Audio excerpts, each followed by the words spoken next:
Welcome to our Sunday service. I want to begin this morning with a quote from Richard Rohr, who's an American Franciscan priest. He's a writer on spirituality and the founder of the Center for Action and Contemplation.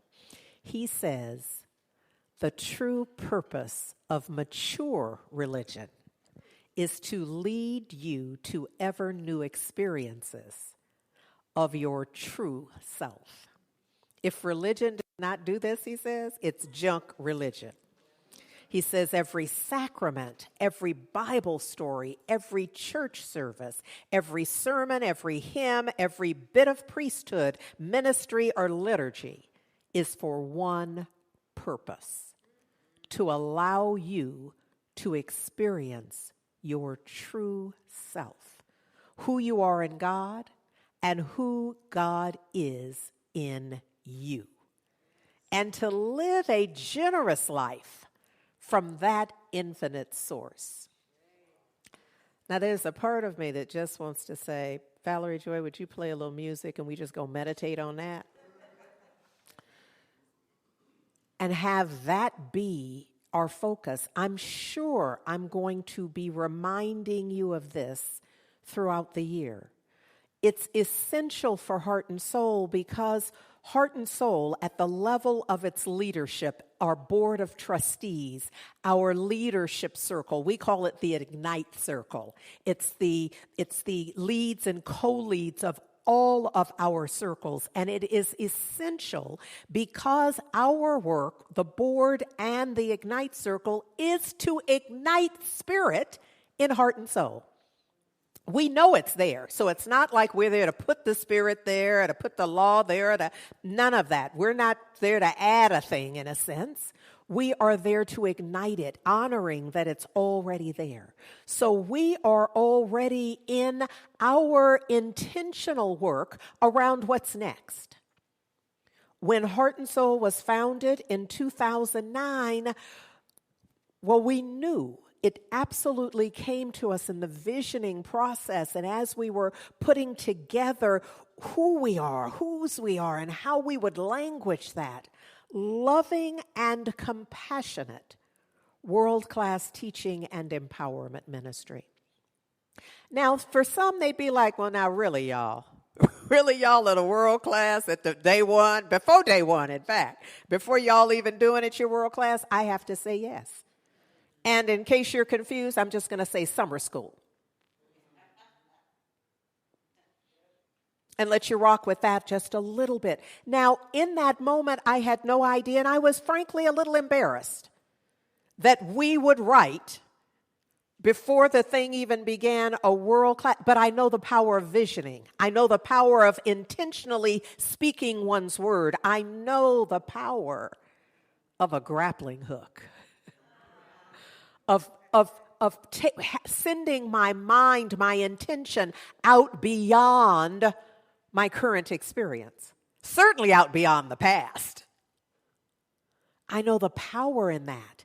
And so although I had my little egoic self was uncomfortable, you kind of want to say it a little lower, loving and compassionate, world-class and teaching empowerment ministry, and then go on with the rest of the vision. Because you expect, like in elementary, well, junior high for sure, middle school, who do you think you are? I mean, that's a middle school question, isn't it? Who do you think you are? Well, I think we are the divine expression of the perfect expression of God, the perfect presence of the divine. When I really think about it, when I get my bloated nothingness, which really often shows up as my teeny tiny self. Y'all knew that, right? The bloated nothingness is not big. It's how we shrink into the less thanness of our self-expression. Who do you think you are? My suggestion, think of something good.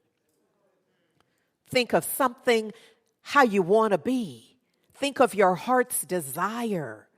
We are on this intentional adventure in faith where we have declared that this year is dedicated to moving forward together. That was important to us at the beginning of 2022 because we had been sheltered in place. We had not been engaged together in the ways that we're accustomed to. In 2009, we didn't know nothing but together.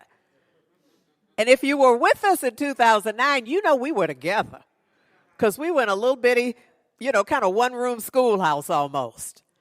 So together, we was together. And then we continued building that, expanding it in our consciousness of this is the way we move forward together is together.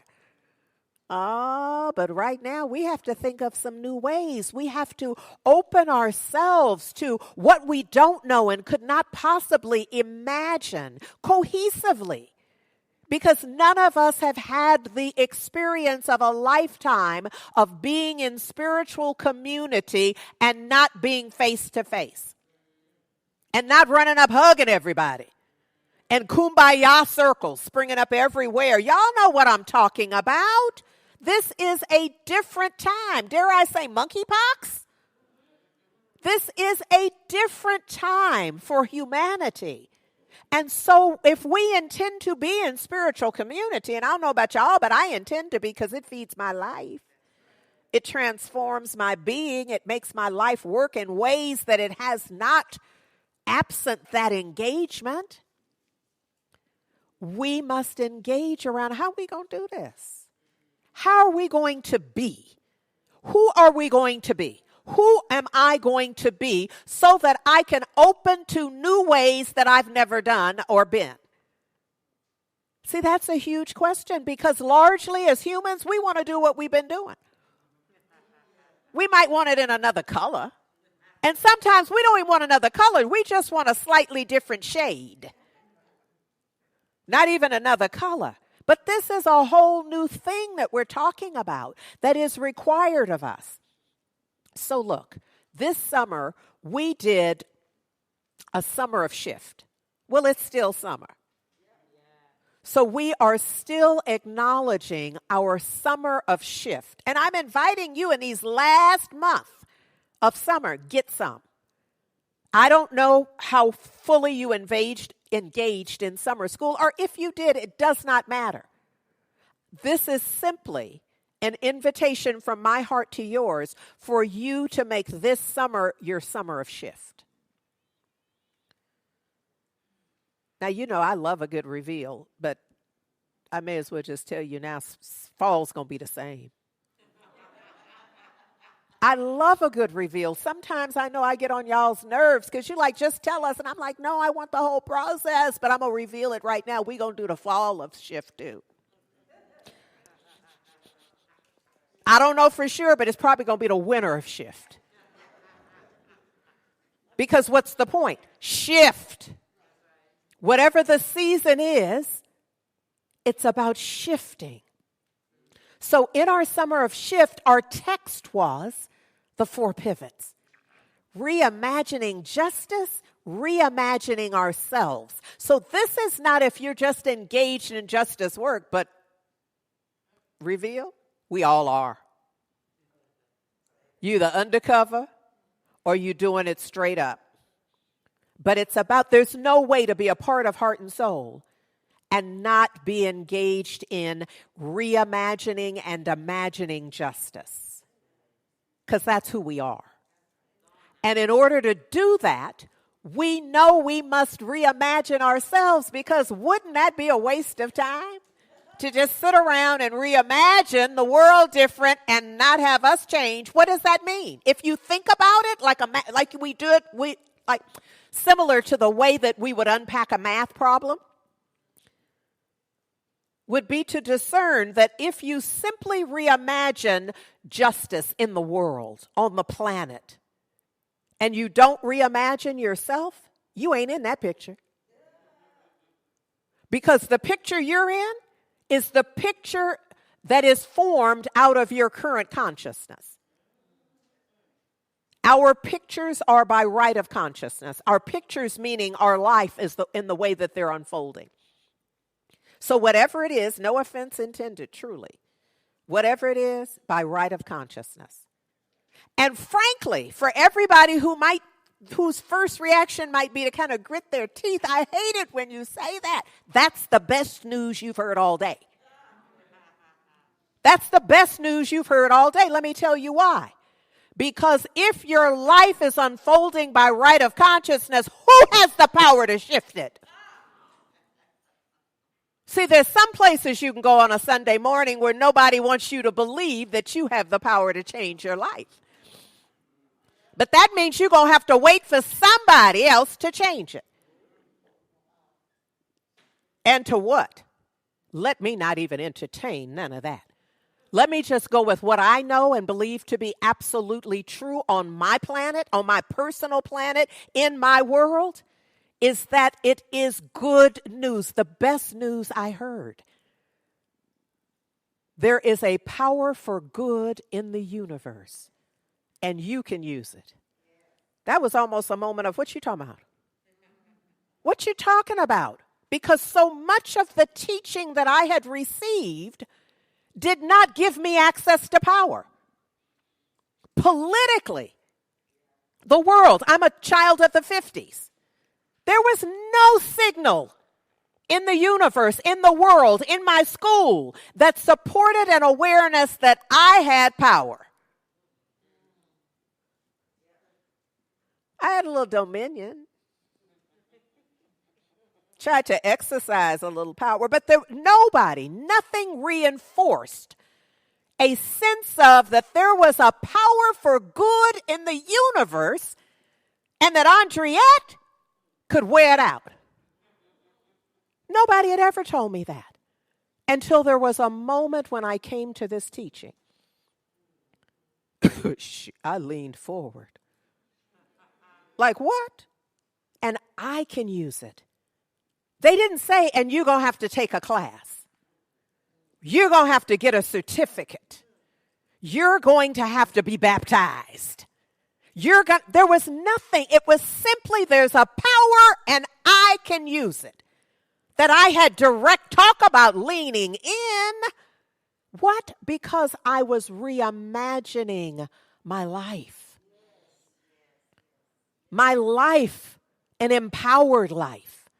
A life not at the effect of, what? Change your thinking, change your life. You better get in on this. Because life is going to change. We know that. That's going to be a real thing. Oh, but listen in. If you change your thinking, there's intentionality in this. Changing your thinking works with the changing of your life. In Romans 12:2, what? Do not imitate the world. Don't just go along to get along. Don't just ride it out. Instead, be transformed by the renovation, the renewing of your mind. There's a power for good in the universe, and you can use it. You probably going to have to renovate your mind, renew your mind in order to embrace that. I'm just trying to keep this real, y'all, because that's a huge concept. And your mind may not be able to contain it in its current configuration. I'm trying to say something. I'm being as nice as I can about this. I love you as you are. Sure enough, my heart to yours, I love you just as you are. And you're going to have to change. Or die. Frankly, both. In the final analysis, it's both. But before death, if you intend to be in the flow of divine life and the optimum unfolding in your life, change your thinking. Be willing to change your mind. Be willing to pivot. Dr. Sean Ginwright said to us, we need a fundamental shift in our values. We need to pivot. But what is a pivot but a change? It's a small change. It's the way to begin, because what's the question that all teachers get? All teachers of how? It's a small change. How do you eat an elephant? Well, my sense is you don't, but if you were going to try, you know what I mean? You'd ease up on it. You wouldn't just chop a piece. You know what I mean? It'd be like, I'm just going to, just a little tiny piece. It's likewise, this shift that we are remember, we're reimagining ourselves. So our change, we're going to begin with the change we can actually make and sustain. Why? Because we have to change how we be.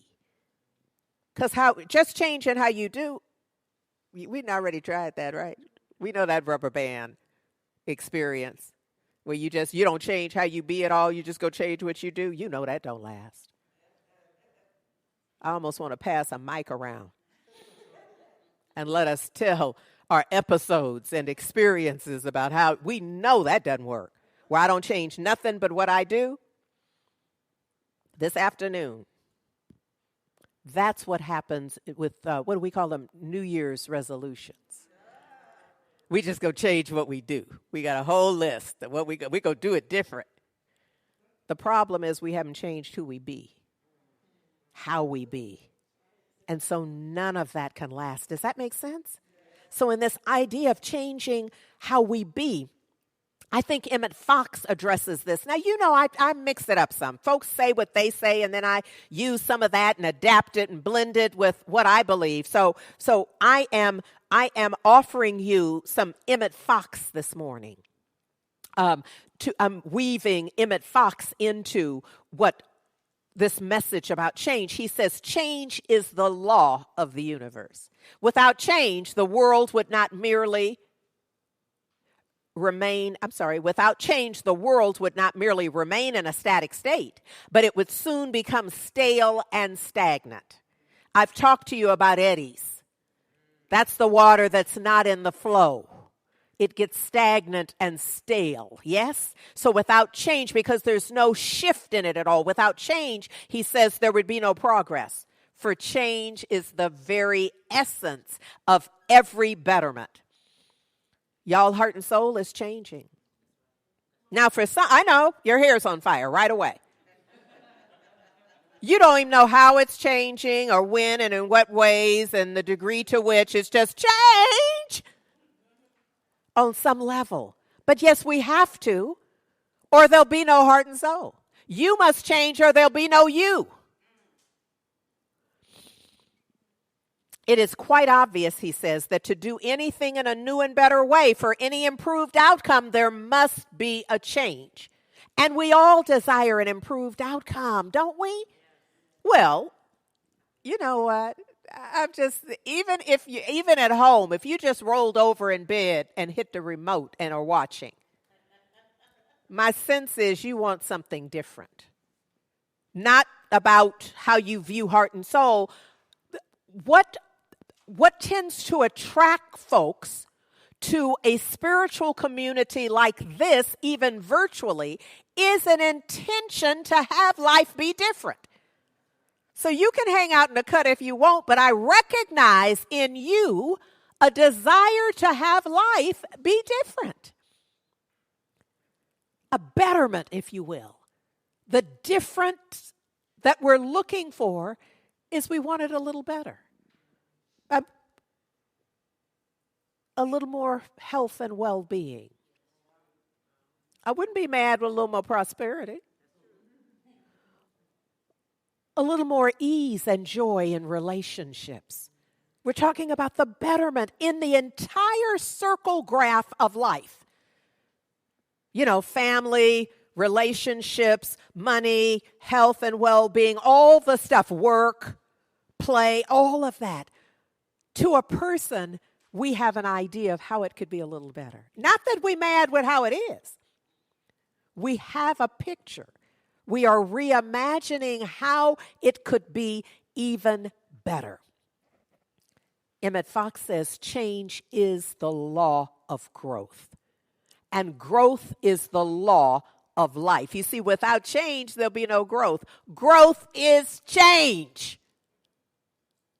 So for all of our eyes twitching when somebody says it's got to change, our work would be to get comfortable with the idea of change. Embrace it so that our heart and mind is open to this opportunity so that what we can welcome every change that comes into any phase of your life. Whoo. Whoo. Any change, Rev? You don't know the change. Obviously. You don't know the change in my life, or you wouldn't say that. I don't have to know. Because here's what I've been saying, and this is in Emmett Fox. I see the angel of God in every change. Okay, now let's go in back of that. I don't always see the angel of God in every change, but I say I do. I say I do, and that begins to help me see it. Before I start saying that, I didn't see none of that. I could name and number what I saw.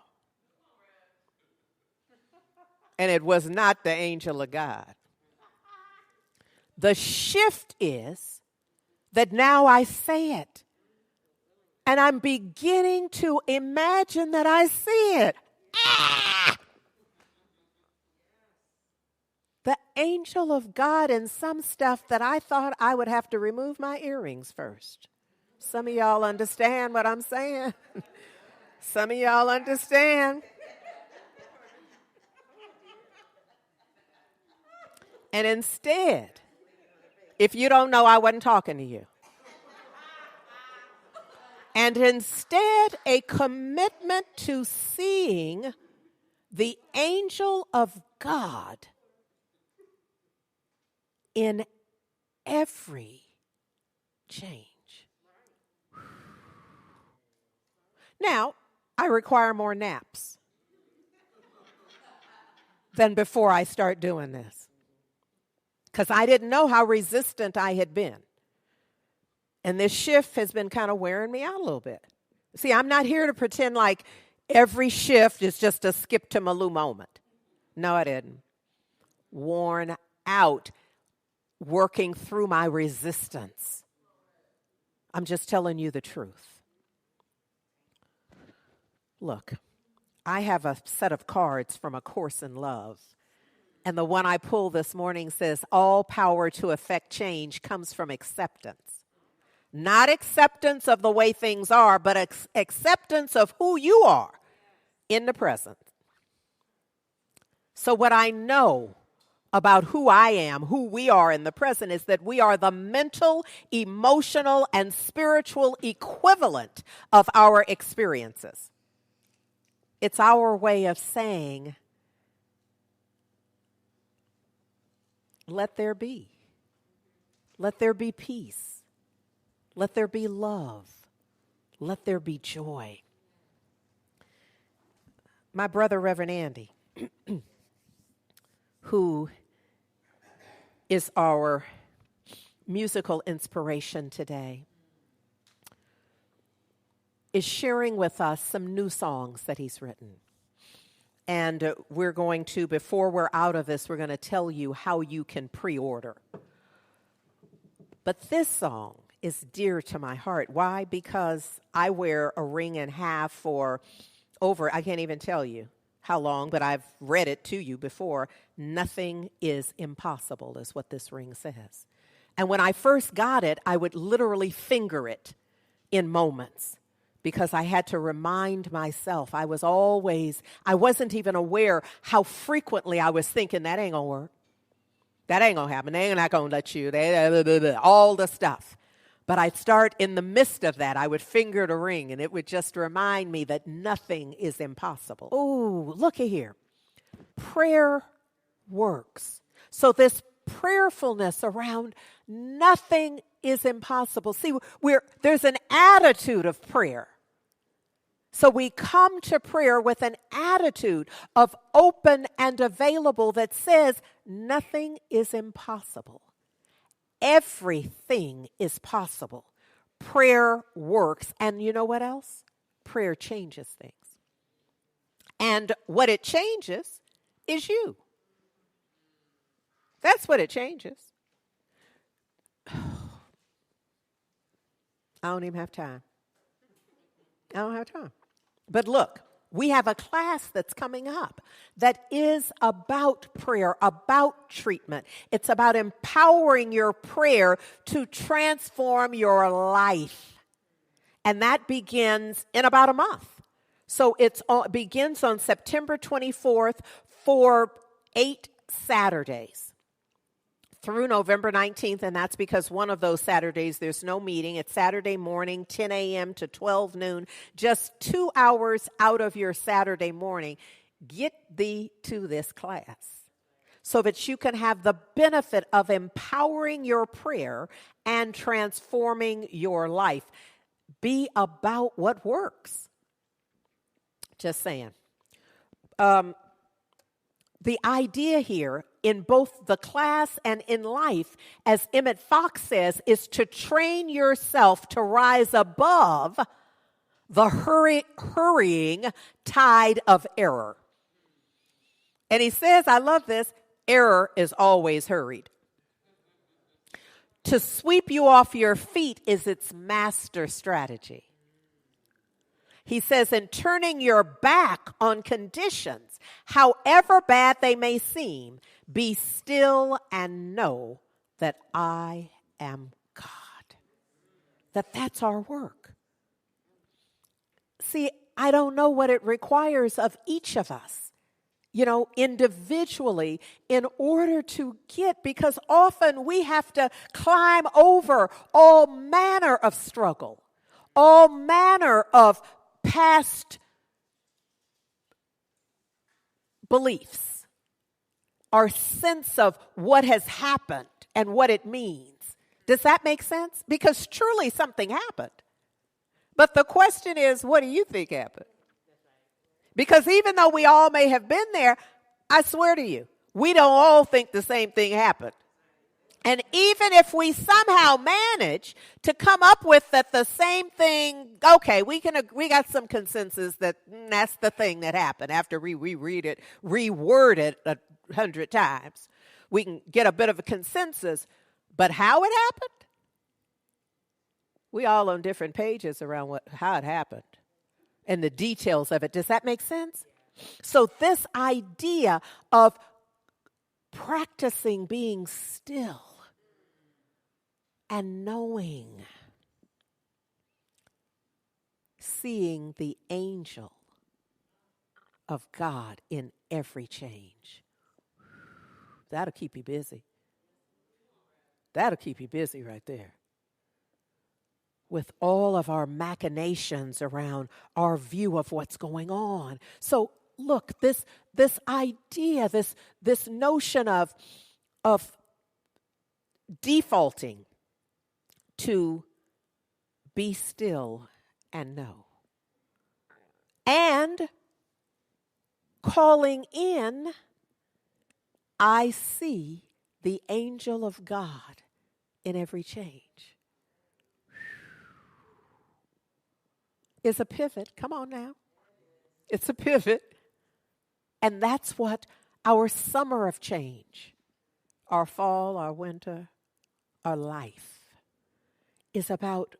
What's the pivot?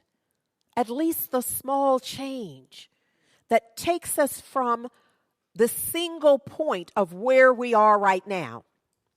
Because Dr. Sean says that through one small change in direction over time, it's that drop of water. It's that there's so many analogies that we can offer here. It's this idea of dipping the white cloth into the indigo dye. That first dip doesn't get you indigo.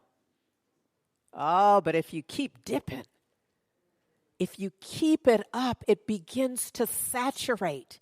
And I love that as an idea, as a visual, because saturation is what we want.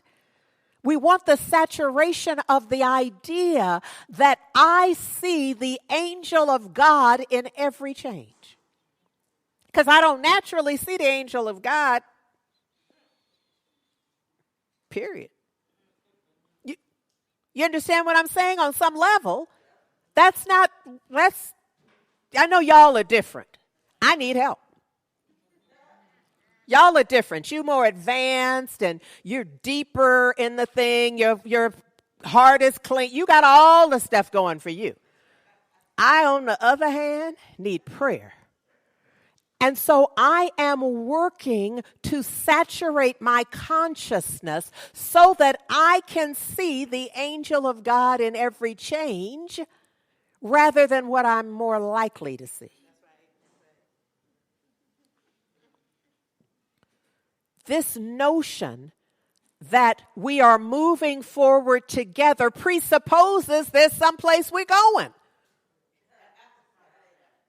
So the idea is we are willing to pivot. We are willing to change. We're willing to do whatever is required so that we can get to where we want to be. And when we arrive there, we will be who and how we intend to be. More loving, more peaceful, more joyful. Anybody interested in more joy? Yes. It's how we wish to be, to be more aware of so many things. Y'all have, the 4 pivots delivers to us this idea of awareness. That's pivot number 1. The idea, as you know, is moving from all of this view, this external view, being our most important focus, to also using the mirror so that we see how I be in this. What's my part? You can feel it, can't you? Because largely we often skip that. We're just about seeing who did what, and not even remembering that we invited who did what.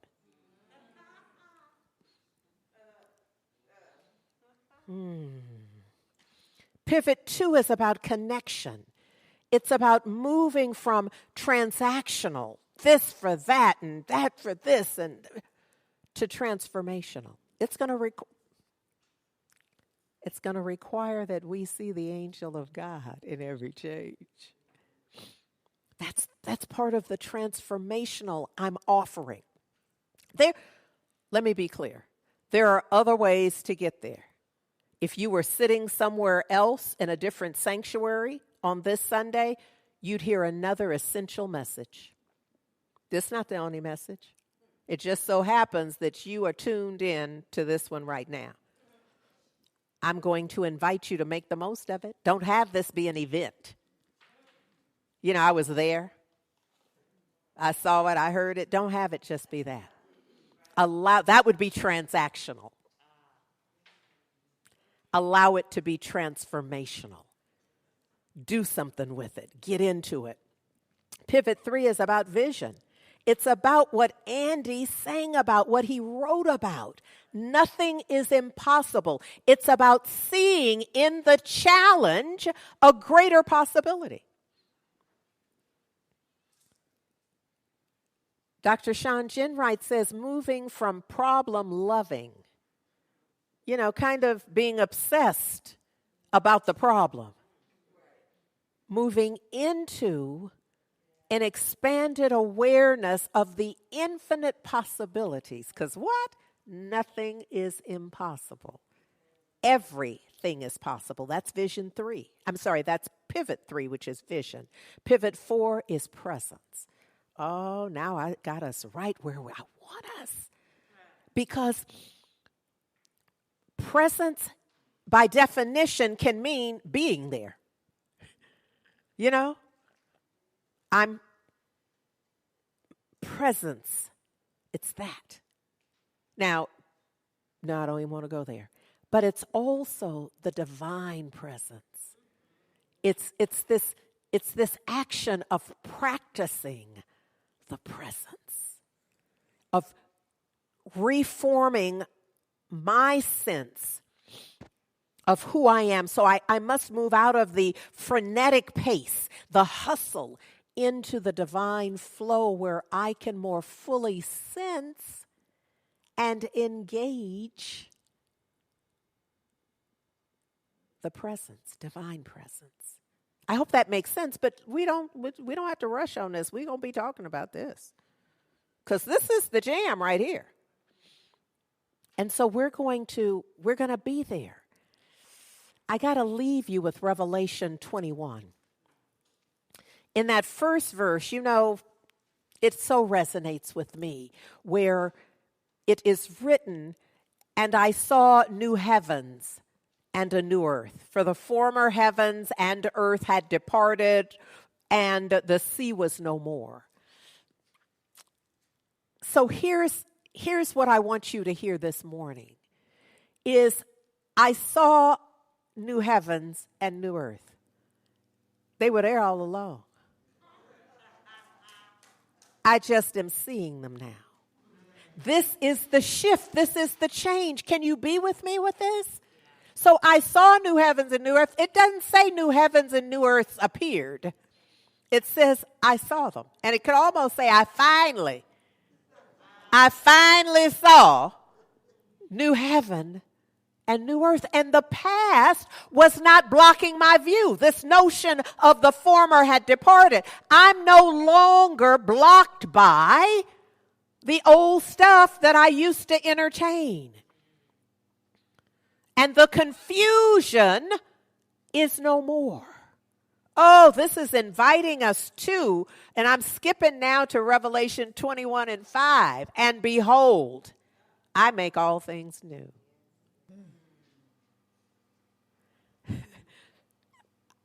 So we have no excuse. "Behold, I make all things new." All this you working with, new. So yeah, Reverend Andriette, you can now see the angel of God in every change. Your nail marks and your heel marks no longer have to be in every change scene. Which means me hanging on, trying not to have that change. This is the call for Heart and Soul Center of Light for 2020, for the 2022-2023 season, is to see the angel of God in every change. And I don't want to spoil what they call it, spoiler alert. There you go. Spoiler alert. There's going to be a lot of change. You want to know how I know? Because we're alive. Those of us who lived through this 2023 season. If we live to the end of 2023, we will be able to testify there's lots of change. Thank you, Ron. Thank you. I am just so excited about our dear brother, Reverend Andy Anderson, and his music, which is his ministry. So what he says, I'm just going to reiterate or reinforce what Ron just shared, is that the actual CD should be available in about 2 weeks. But look, because we are committed to supporting independent artists, we're going to do advance sales. So he expects that he will have a proper link up, and you'll see the album cover, if you will, there, so you'll know you're in the right spot. And that would be at andyjanderson.com. So you see it on the screen. So in a couple of days, give him a minute to get the link up for us. But I'm encouraging us to give him some advance sales. You know what I mean? That makes a difference to an artist to know that this thing, whatever you've invested, you can already see it even before you're doing it. And that just grows on itself. So I'm going to ask you to do that, please. And we'll remind next Sunday, we're going to remind folks, okay? Because I know this may not be uppermost in your mind, but I'm going to want you to have it there. andyjanderson.com. Yes, AndyJAnderson.com is where you'll go to get Nothing is Impossible. Right now, if you go, it says coming soon. And soon should be in a couple of days when you'll have the link so that you can do the pre-sale opportunity. And then in a couple of weeks, he'll have the actual CD, I'm sure, right there, put in an envelope or whatever the mailing thing is to you. Yes? Good thing. So we still have some of the special edition T-shirts from our Summer of Shift. And somehow, in my mind, I'm thinking we want to memorialize this so that we can be reminded of this summer and our summer of shift and the pivots and the change, and because our lives will be changing. And you know, if you don't mark this, you'll be acting like you always that way you getting ready to be. And you're not. We're all beginning to shift, and this will be a reminder of what we did and how we did it. The class that's coming up, this notion of empowering your prayer, transform your life, is powerful. So I just want to reiterate that the class is available and suggest that you get in on it. The early bird price is $195 through September 5th. So I encourage you to do that. And just as, you know, it's the circle of life. Let me just say that. There's the circle of life, and that's real. And there are folks coming on, and there are folks going off. And there are those of us in the middle who are living it as large and as loud as we possibly can to the best of our ability. But our beloved brother, Kashka, made his transition 2 weeks ago today, and his service will be on Thursday, September 1st, and it will be held at Market Street Seventh-day Adventist Church, which is right at 34th and Market here in West Oakland. And the repast will be at 1 p.m. at East Bay Church of Religious Science. And so if this can possibly work with your schedule, we'd love to have you be in the room with us in support of our dear beloved brother. I'm understanding that it will also be live streamed, and so as soon as we get that information, we will post it as well. So, I'm going to ask that you join me in prayer. And today, I have kind of stirred together two prayers, one written by Dr. Emmett Fox in 1931, and one by Dr. Joseph Murphy, written in 1951. And so, as I had occasion to read these and make my notes, I decided that it might well be beneficial for us, beneficial for me and maybe for us, if I were to put these two prayers together.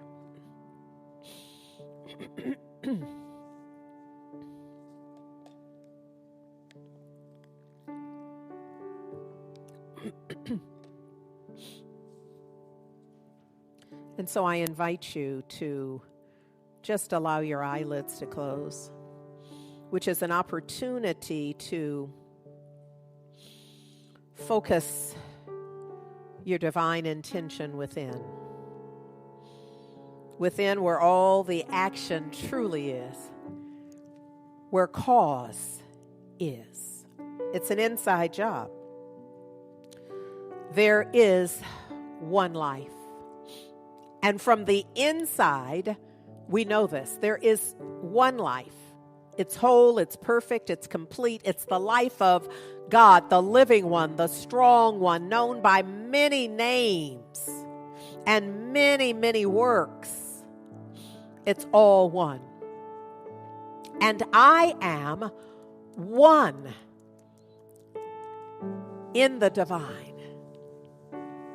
My life is the life of the living one, the strong one. I am breathing the breath of the living one, breathing the breath of the strong one, and the living one, the strong one, is breathing me. And this is true for all of us, that all of us are living the life of the living one, the strong one, and breathing the breath of the living one, the strong one, even as the living one, the strong one, is breathing us, is living us. That there is this dynamic oneness that is constant, regardless of appearances. We are living and being lived. We are breathing and being breathed. Today, I am reborn spiritually. I completely detach myself from old ways of thinking and bring divine love, light, and truth definitely into my experience. God is fully present. God is fully present here with me, in me, as me now. God is the only real presence. God is perfect good, and God is the cause only of perfect good. The same fountain cannot send forth both sweet and bitter water. I am divine spirit. I am a child of God. In God I live, move, and have my being. So I do not fear. I am surrounded by the presence of God, and all is well. I am not afraid of the past. I am not afraid of the present. I am not afraid of the future, for God, the living one, the strong one, is with me. The eternal God is my dwelling place, and underneath are the everlasting arms. Nothing can touch me but the direct action of God, the living one, the strong one himself. And God is love. I am reborn spiritually now because all day long I practice the presence of God. No matter what I'm doing, whether I am walking, shopping, or about my daily business, whenever my thought wanders away from God or good, I bring it back to the contemplation of his holy presence. I feel noble, dignified, and godlike. Sensing my oneness with God, I walk in joy, and his peace fills my soul. His peace fills my soul. For this I am grateful. Oh, it is an absolute perfect gratitude for this word, for this compilation by Dr. Emmett Fox and Dr. Joseph Murphy. I give thanks for the power of this word, for the truth embedded within this word. From the core of my being, I give thanks in divine gratitude and appreciation for this word and all that it yields, because I know that it's not possible for it to return to me void. I know that it absolutely must produce in like kind. This word goes on before me to perform its good, to call forth the divine form of this perfect idea. It is an absolute perfect gratitude that I just release this word into the perfect activity of law, that I accept it as so now and forevermore, sealing it for all time by simply saying Ashe, Amen, and so it is. Love matters.